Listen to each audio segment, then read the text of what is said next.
Okay, let's get started. We're on Daf Kuf Nun Amud Aleph. Now, Rabbi Yehuda Marav had qualified a statement of our Mishnah. Our Mishnah had said that a Shchiv Meira who gives a gift before his death means it to be irrevocable only if he leaves a portion of the estate for himself. And it says as long as he leaves a kol shehu, as long as he leaves the smallest amount, then that's an indication that he wants that gift to be irrevocable regardless of whether he recovers from his illness or not. Because by leaving over some property for himself, he's basically saying, listen, let me hedge my bets. I'll give you 90% of the estate, and if I survive, then at least I'll have something left. But if he gives 100% of it away, so then it's revocable. It's because it's contingent upon his dying. He thinks he's going to die, and that's why he's giving everything away. But if he doesn't leave anything left, so then obviously it's clear that he only meant it to be a gift if he doesn't recover, but if he does recover, he can revoke it. So the question is, how much is a kol shehu? How much is the smallest amount?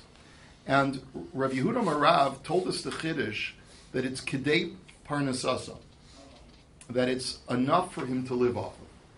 If he leaves a small parcel of land, but it's so small that he cannot sustain himself off of it, that too is going to be revocable because it's indicated that it's not enough, that he never meant for this gift to go through if he was going to recover because he couldn't sustain himself with what he's leaving himself.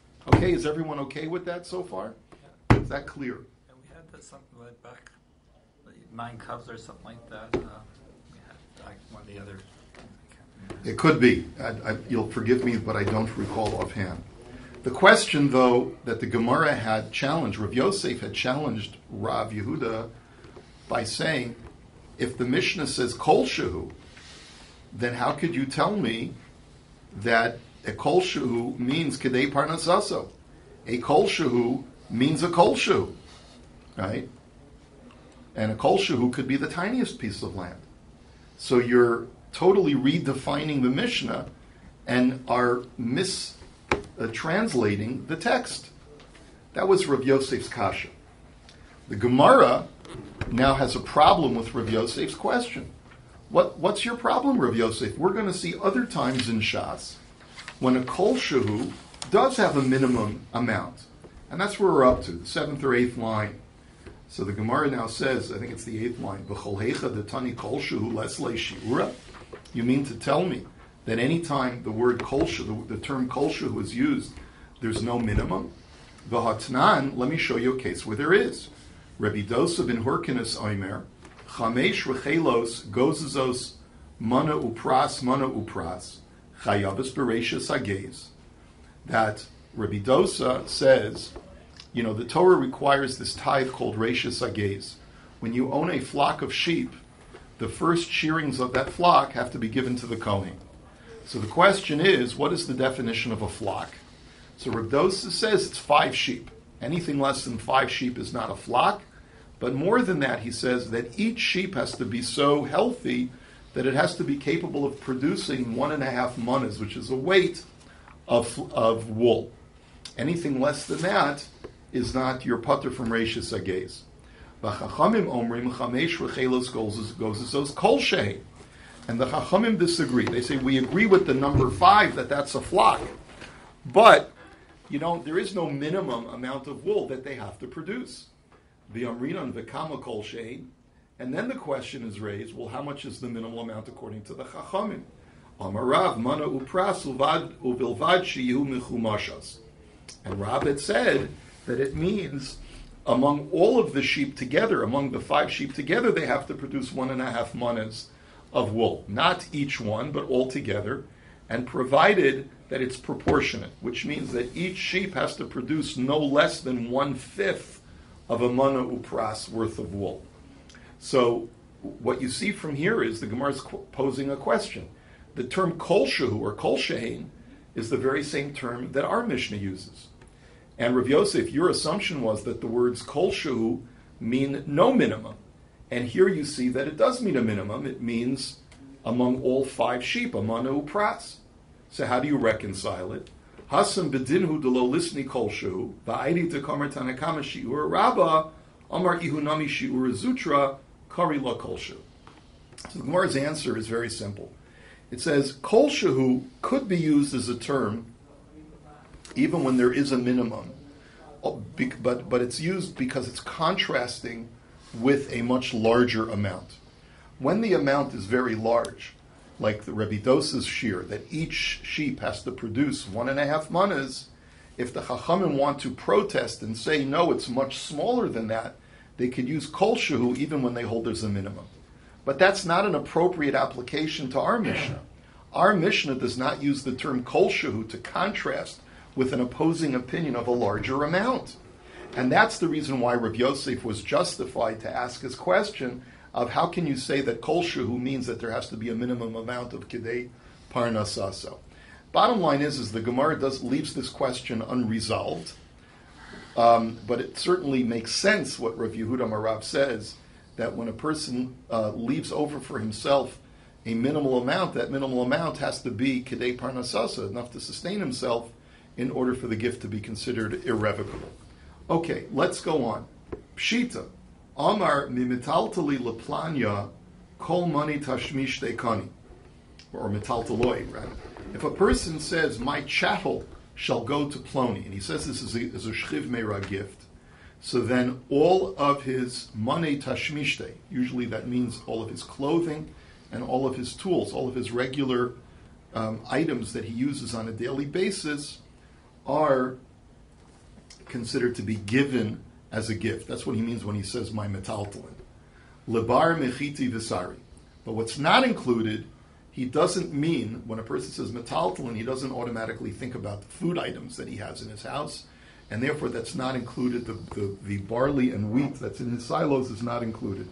And the Rashban says that not only are barley and wheat not included, but also his livestock is not included. When he says metaltalin, he's thinking about inanimate effects that he owns in the house. Okay, kol metaltali leplanya afilu chiti visari v'afilu rechaim ha'elyona kana lebar mirechaim ha'tachtona.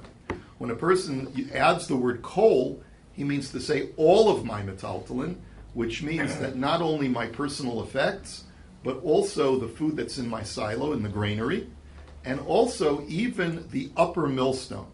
Now, what do we mean by? There's 2 stones on the mill. There's the upper millstone and the lower millstone. The upper millstone is quite often you lift it off in order to clean it, in order to get rid of the schmutz that's in between the 2 stones. But the bottom millstone is normally not moved. There's no reason to move it. So therefore, since the upper millstone is something that's moved quite often, it's included in kol metaltaloi as well. However, kol demitaltel, but if you use the following language, not all of my chattel, but anything that's movable, if that's the language that you mean, then afilu rechaim hatachtona kani. Then you mean to say that anything that's movable off of my estate is included, even the lower millstone. And the chiddush is that even though a lower millstone is normally not moved, but since it is movable, it is capable of being moved, it's not attached to the ground, that's included in the gift. And now a question is raised. And it's a related question. It doesn't seem to be the very same question.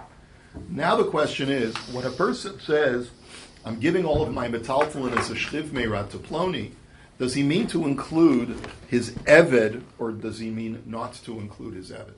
Is an eved considered to be like karka for these purposes? Or is an eved considered to be like metaltalin? You know, Tosfos says that for so many methods of kinyan that work midyoraisa, we know that an eved is hukash lekarkos, that an eved is scripturally connected to karka, and therefore we're only asking this question when it comes to rabbinically mandated devices or instruments of law. That's where the question is, does an eved have the same din as metaltalin or not? So Amarle Ravacha Bereda Rav Ivula Ravashi Tashma.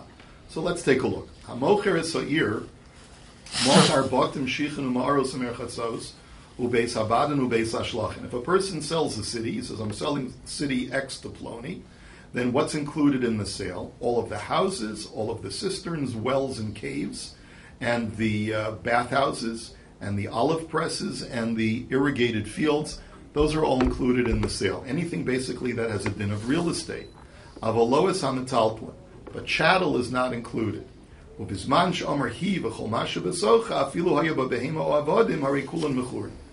if a person says, I'm selling the city and all its contents, then he means to include all of the things, even the metaltalin, and even the animals, the livestock, and the servants that are in the city. So the Gemara now says, "Iomart bishlama kimetaltal dami mishum hachi lo mizdabin bereisha, ela iomart kimekarki dami amai lo mizdabin." So the Gemara says, isn't this brisa indicative of the fact that an eved has a din of metaltalin? Because after all, if he had a din of karka, why wouldn't he be part of the sale when you say the city? If you're selling a city and that includes all real estate, if an eved has a din of karka, has a din of real estate when it comes to gifts or stipulations on a deal, then why wouldn't the eved be included? You see, the fact that the eved is not included in the first case shows that he doesn't have a din of karka, but rather has a din of metaltalin. So ve'ela maiki metaltali dami mayafilu. The Gemara says, but wait a minute, this is not a satisfactory answer, because what's your alternative? That an eved has a din of metaltalin? Well, then why did we say that an eved, even if you say a city and all its contents, then you mean to include even animals and even servants? If it's so pashut that an eved is like metaltalin, what's the chiddush even servants? Its servants should be no different from any other metaltalin. Like, what's the chiddush? Why did you have to point that out? So obviously there's something fishy about an eved. What is it? It's got nothing to do whether he's metaltalin or not, or whether he's more like karka, but rather ela ma yislach lemeimar shayni metaltala denayid mi metaltala lo nayid afilu temekim karka dami shayni mekarka denayid mi mekarka delo nayid. So the Gemara's conclusion is the reason why an eved and a behema are included in the sale, and it's a chiddush that they too are included, is because they're mobile.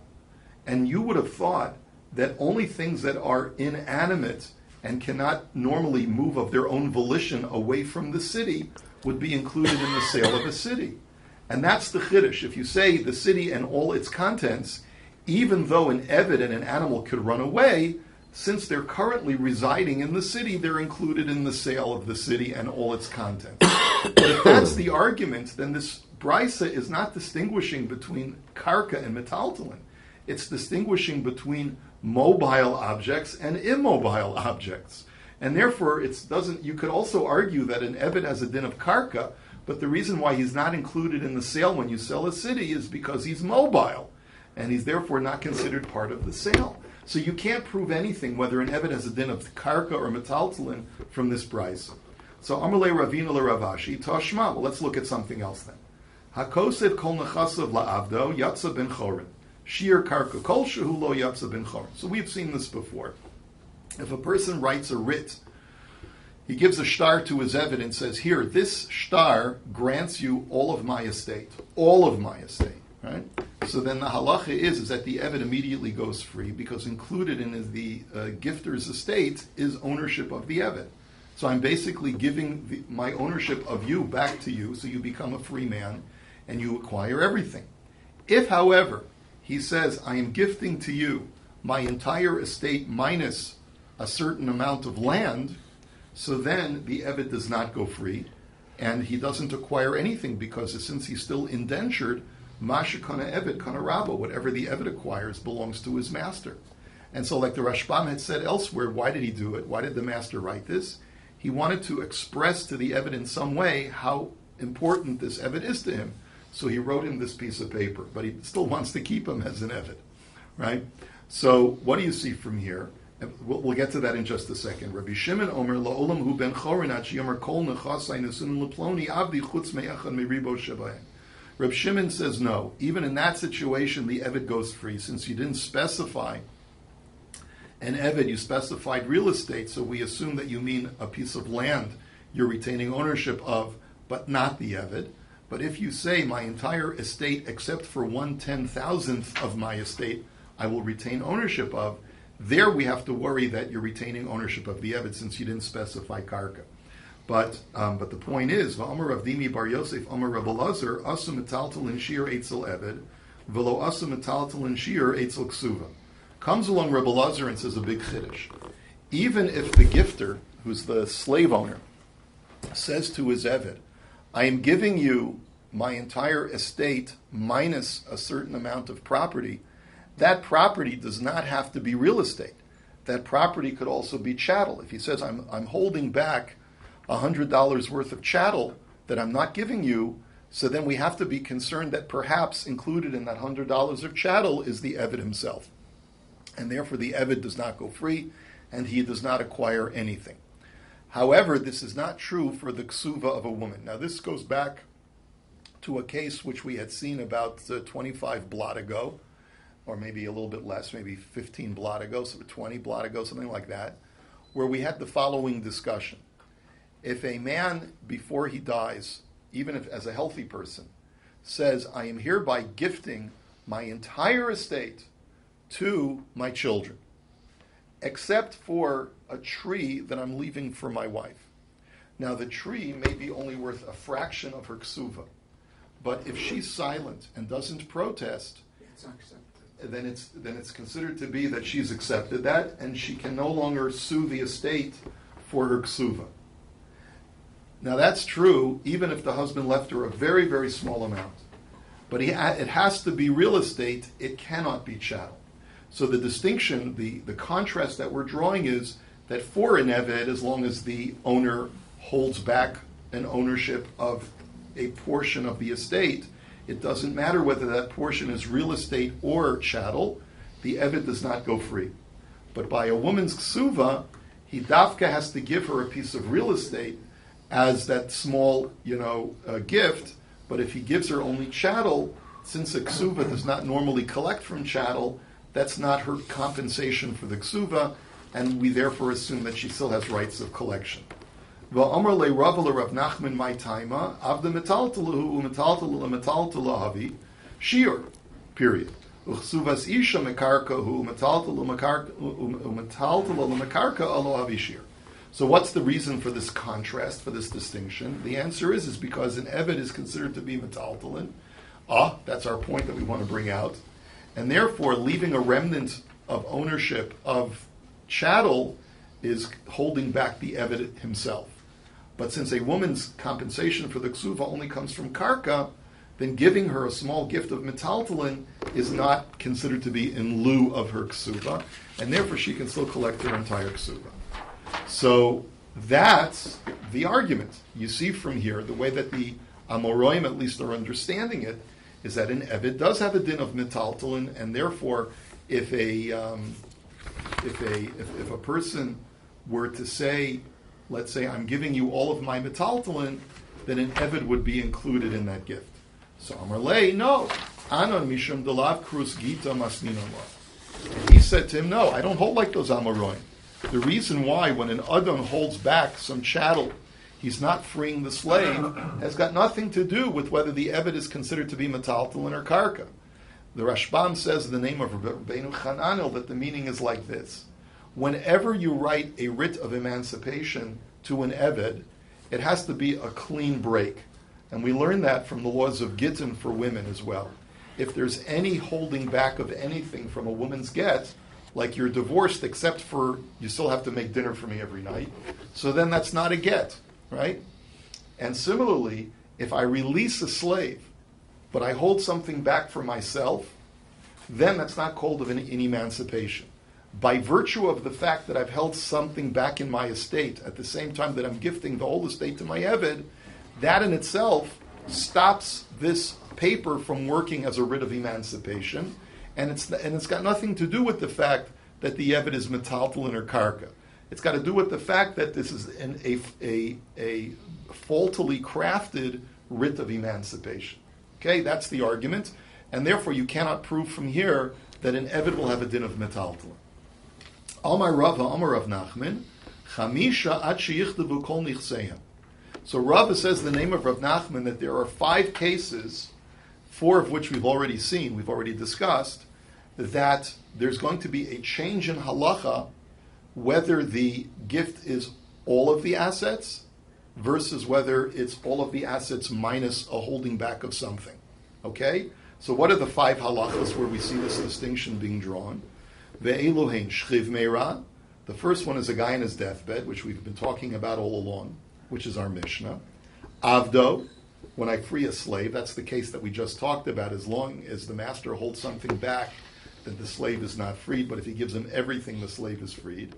Ishto, if a person writes his entire estate to his wife, that's considered to be different from if he writes her, I give you all of the estate, but I'm holding back a little bit for myself. Ubanav, the next case is if he writes all of his estate to his sons and leaves like a small little parcel for his wife. And the 5th case, which we haven't seen yet, is mavrachas, which we'll talk about in just a minute. Now, the word mavrachas means chasing someone away or keeping someone away. We'll explain that in just a minute. So let's go through the 5 cases. Shchiv meira ditnan, shchiv meira shekasav kol mechasav lacherim, v'shir karka kol shu matnaso kayemes, lo shir karka kol shu ein matnaso kayemes. So the first case is our Mishnah, that if a shchiv meira gives away his entire estate to a giftee, then if the shchiv meira recovers, he can revoke the gift. But if he gives away most of the estate, but holds back a certain small amount for himself, which we defined as kedei parnasasa, enough for him to subsist on, so then the gift is considered to be irrevocable because he was hedging his bets. Case number 2, avdo, when you want to free a slave, or you want to give your slave your entire estate, that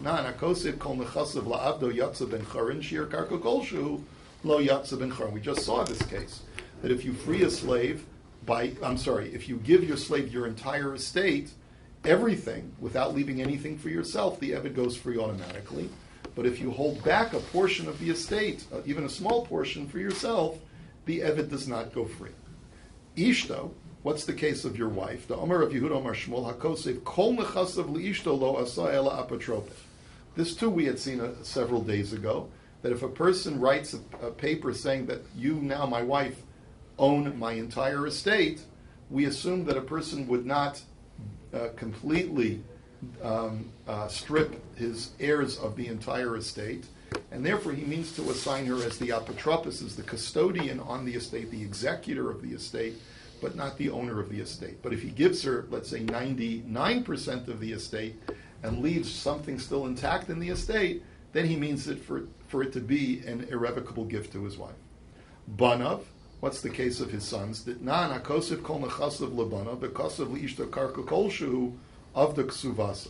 Like we just said on Amid Aleph, that if a man gifts his entire estate to his sons, but also at the same time gifts to his wife a small parcel of land, so then if she's silent, she's automatically moichel on the rest of the ksuva. But that's only if he, like we had seen in the past, that's only if he doesn't leave over anything in the estate for himself.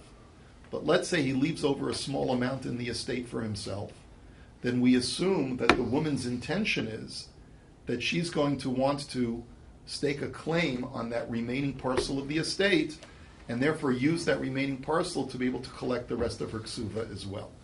That's what we had seen previously on Daf, I think, Kuf Lamed.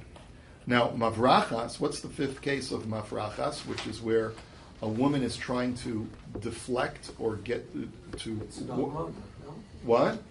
We're talking about almana here? An almana, yes. The Omar Mar, mavrachas tzricha shetichtav kol nechaseha.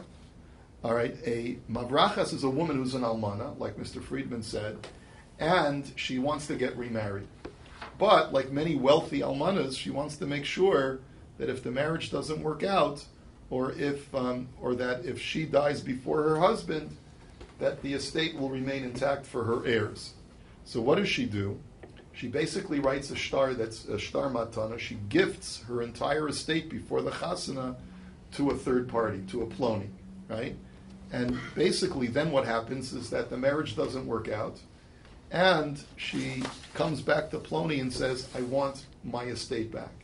So we assume that since she gave him everything and left nothing for herself, she means for it to be a revocable gift. But if she gave the ploni 90% of the estate and kept 10% for herself, then that's considered to be irrevocable, just like we had said before.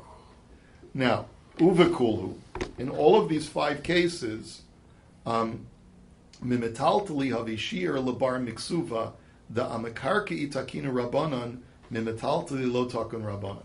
In all of these 5 cases, leaving a remnant for yourself of karka is what changes the halacha. But leaving a remnant for yourself of metaltalin will also change the halacha, except for the case of ksuva.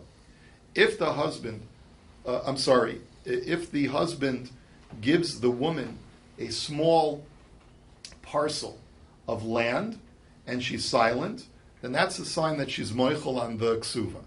But if he gives her, let's say, a sack of potatoes, right, instead of a small piece of land, so then that's not, and she's silent, then that's not considered to be in lieu of her ksuva, and she has full rights to collect the ksuva from the asomim at some time later on.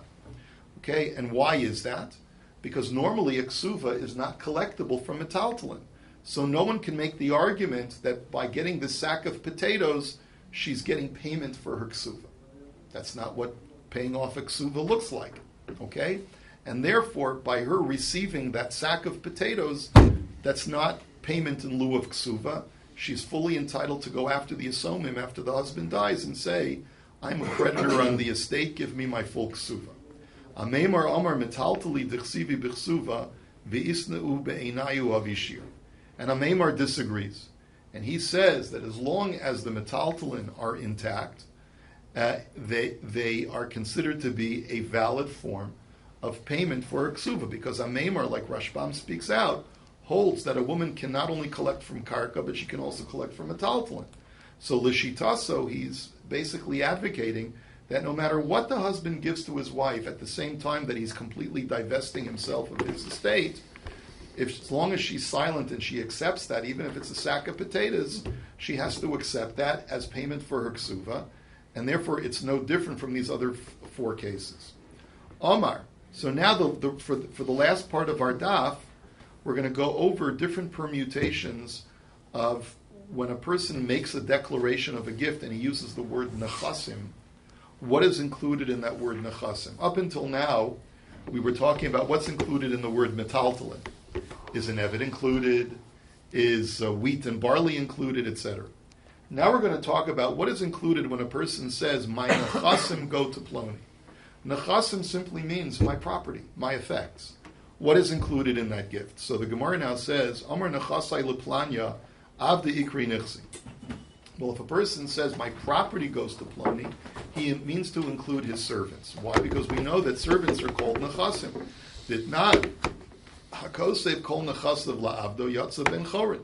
As we just quoted before, that if a person writes a shtar to his eved that you acquire all of my assets, included in that is the eved himself, and that's on that basis the eved goes free. So you clearly see that an eved is included in the word nechasim. Ara ikri nechsi, land is considered also property. That non nechasim sheish lamachrayis niknu mekesef uvishtar b'chazaka, as the Mishnah says. What's another way for saying real estate in halacha? Nechasim sheish lahen achrayis, property that is warrantyable, that you can place a warranty on. That's what the word achrayis means, right? So therefore, you see that the word nechasim is aptly applied to real estate. Glima ikri nechsi, fabric that is used for clothing, is considered to be property. And how do I know that? Because that very same Mishnah says that any personal effects that are not warrantyable because they're chattel are also called nechasim, but it's just called nechasim she'ein lahen achrayis. They're not warrantyable, and therefore they can only be acquired through mashicha, through pulling, right? So zuzi ikri nichsi, coins are considered to be nechasim, and how do I know that? Ditnan b'she'ein lahen achrayis niknin nechasim sheish lam achrayis b'kesef u'bishtar u'b'chazaka ki hadarav papa, because part of that very same Mishnah had said that if a person is making a kinyan on both karka and metaltalin, and those are both called nechasim in that Mishnah, you can acquire the metaltalin via the kinyan that you make on the real estate. So Kenyan Agav. a kinyan, it's like a kinyan agav, Yeah. right? It's like a kinyan agav, right? And so, right, that's what it is. It's a kinyan agav. Your agav that you're kona the karka, you're kona the metaltalin as well. And it's b'chol makom shehem. Doesn't have to be on the real estate. It can be anywhere that it is. So if I make a kinyan with kesef, shtar, and chazaka on the real estate, which is the normative methods of kinyan, and stipulated in that deal to be kona also the metaltalin, you're kona. Now the Gemara now gives us a case of Rav Papa, where Rav Papa transferred ownership of coins via a kinyan that the giftee made on real estate. So you see, therefore, that coins are called nechasim for this purpose as well. What was the case of Rav Papa? Havule tracer alfi zuzi bechozoi akninu nihalela Rav Shmuel bar Acha agav asifa debese ki asanafak laape ad tavech. We've seen this story multiple times already. The story is that Rav Papa was a creditor. Someone owed him 12,000 zuz, which was a huge amount of money. But the problem was they lived far away, and Rav Papa didn't want to have to schlep to collect it. So he wanted to send the shaliach to pick it up, but the debtor didn't want to pay because they said, until it gets into Rav Papa's hands, we're not absolved of the debt. What happens if something happens en route back to Rav Papa? We don't want to be responsible for that. So Rav Papa came up with a solution. He says, you know what, Rav Shmuel, I'm going to make you the owner of those coins. And how did he make Rav Shmuel the owner of those coins? He said, here, make a kinyan on the threshold of my house, and through making a kinyan on the threshold, which is real estate, you will incidentally acquire the coins as well. And so once the Rav Shmuel came bearing a document saying that he was now the owner of those coins, the debtor gave him the 12,000 zuz. And Rav Papa was so excited that he went out to the town of Tavech to greet Rav Shmuel in gratitude. The point that you learn from that entire story is that you see that the word nechasim in that Mishnah refers to coins as well. Shtara ikri nichsi, a promissory note, and all other legal documents are also called property. And how do I know that? The Omar Rabbi Bar Yitzchak Shnei Shtaros, because Rabbi Bar Yitzchak says that there are two laws having to do with shtars. The first case is Omar Zaku Bisada Zu Liploni Vikisvelo Es Ashtar Choser Bishtar Ve'inu Choser Bisada Al Menashe Tichtavulo Es Ashtar Choser Bein Bishtar Bein Basada. So the distinction in these two cases is like this. Case number one is where a man turns to his friend and says, listen, I want a gift. Reuven turns to Shimon and he says, you know, Shimon, I want Levi to acquire my land as a gift. So I want you to make a kinyan on behalf of Levi, because we know the principle of Zachan La'adam Shelo B'fanav. You can provide merit to someone in their absence. So Shimon goes ahead and makes the kinyan. And at the same time that Reuven says, I want Levi to acquire the land, I also want you to write him a note stating that he is now the owner of the property. Now, after Shimon has made a kinyan on that property, if Reuven changes his mind and he says, you know what, don't give him the paper, because I've had second thoughts, he's allowed to revoke the writing of the shtar, but he's not allowed to revoke the kinyan that Shimon made on behalf of Levi, and the land belongs to Levi. However, by contrast, if Reuven said to Shimon, I want you to make a kinyan on this property on the condition, and he says explicitly, on the condition that you write a shtar to Levi that he's the owner, then even after Shimon made a kinyan, since it was contingent upon him writing the shtar, then Reuven can revoke when he says, I've changed my mind, don't write the shtar, he can also revoke the whole kinyan, because the kinyan, part and parcel of the kinyan, was the writing of the shtar. So those are two halachas by shtar. And then there's a third halacha, Rav Chia bar Abin Amar Rav Huna Shlosh Shtar saying, Trey Hani Darman. He says, I have a third halacha that's unique by shtar.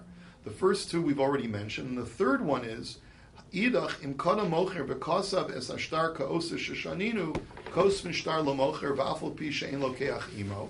He says, we know that there's a halacha that sometimes a person who wants to sell property will ask a scribe to draw up the paper even before the buyer is present, because the seller wants to be able to get rid of the property immediately and doesn't want the buyer to be able to back out because we didn't write up the paperwork. So he wants to write the paperwork in advance, and that's perfectly legal. And let's say the paper is still in the office of the scribe. So when I go over to the buyer and I say, Kaven she'ich zeh bekarka nikne shtar kol makom shehu, right? He says, if the buyer makes a kinyan on the property and the shtar has already been drawn up, it doesn't have to be here present while he's making the kinyan. He immediately acquires the shtar via his acquisition in the karka. That's also a kinyan agav. But v'zuhi sheshaninu nechasim shein lamachrayas niknamim nechasim sheish lenachrayas. But that's an example of the Mishnah which says that you can acquire unwarrantable property via warrantable property. And what do we mean by unwarrantable property? Any chattel. But included in that is a shtar. So you see that the word shtar fits under the category of nechasim as is identified in the Mishnah. And this therefore proves that a shtar is also considered to be nechasim. The Gemara will go through a number of other items that are also considered to be nechasim, such that if a person uses the term nechasim when he's giving a gift, all of these things that we've mentioned, that we'll mention tomorrow, are included in that gift. Have a wonderful day. Rabbi Chananah ben Akasha Omer Ratzah HaKadosh Baruch Hu